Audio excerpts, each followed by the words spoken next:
5 Sénégalais, avec 17 autres nationalités. Je ne suis pas sorti dernier de ma promotion, je suis sorti 4e de ma promotion. Pour faire ce métier, il faut jouir de ses facultés et avoir un niveau technique requis. Pour ceux qui se posent la question, qui pensent que le contrôleur aérien, c'est la personne qui contrôle vos passeports à l'aéroport, je vous rappelle ces malheureux mouvements d'humeur qui ont eu à se faire. Notre corps de métier en grève a paralysé le ciel africain. Il n'est pas permis à tout un chacun d'être contrôleur aérien. Il faut jouir de ses facultés. Un prédateur ne peut pas l'être. Un malade ne peut pas l'être. Moi, j'ai eu ce privilège d'avoir toutes les qualifications requises, d'être formé à bonne école, avec des témoins, que ce soit au niveau de l'opposition, que ce soit au niveau de la majorité, mais je n'insinue pas mes camarades de promotion, mes camarades de classe sont au Sénégal. Donc, après un passage à la faculté des sciences, j'ai eu à le dire, j'ai fait l'EAMAC, l'École africaine de météorologie et d'aviation civile, comme contrôleur de la navigation aérienne, métier que j'ai exercé avec honneur jusqu'en 2012. La politique n'a jamais été un métier pour moi. Étant cadre de l'aviation civile, dans l'opposition, j'avais l'équivalent d'un salaire d'un député. J'ai travaillé 10 ans avant 2012. En 2004, quand Ousmane Sonko sortait de l'ENA, moi j'étais déjà contrôleur aérien. Et ce que je gagnais était 2 fois plus important.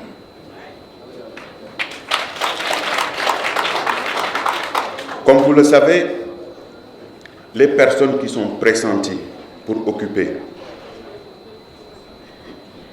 de hautes fonctions sont nommées par décret. J'ai eu l'honneur à bénéficier de la confiance de son Excellence, le président Macky Sall, président de la République, qui m'a fait occuper jusqu'à ce jour de hautes responsabilités.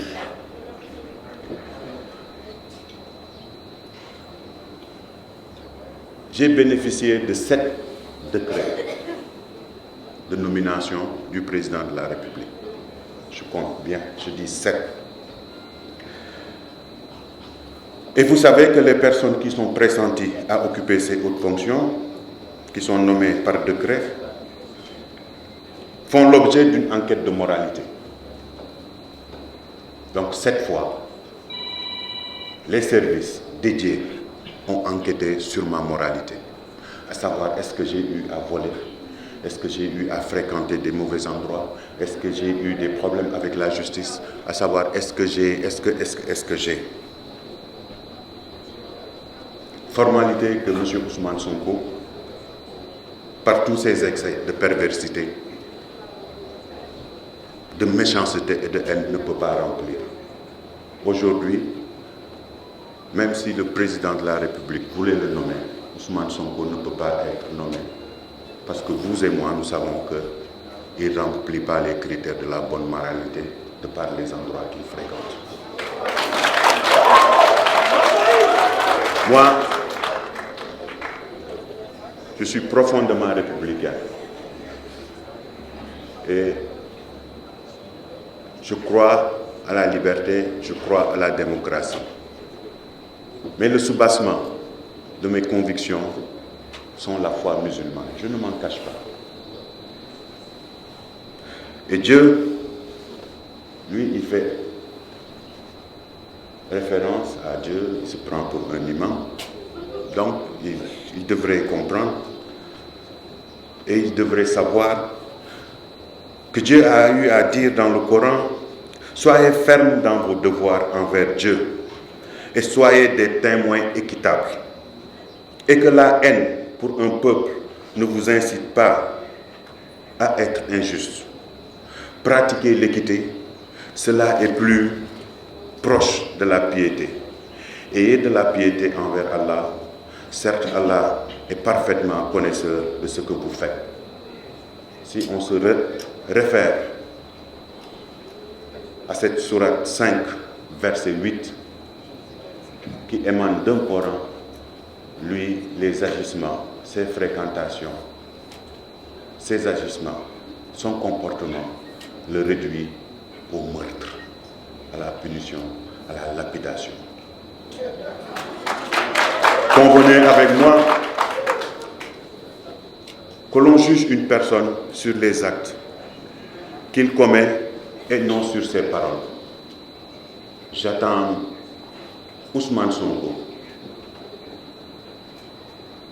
à ce qu'il produise le rapport de l'inspection générale d'État qui m'incrimine et je prends le peuple sénégalais à témoin. Je ne me compare pas à lui parce que tout simplement des accusations ont été faites sur ma personne.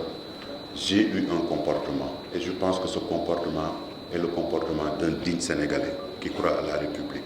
Quand on vous accuse de malversation, quand on vous accuse de détournement pour mettre à l'aise les gens avec qui vous êtes, de temps en temps ça peut offusquer, de temps en temps ça peut gêner, de temps en temps ça peut saper la cohésion.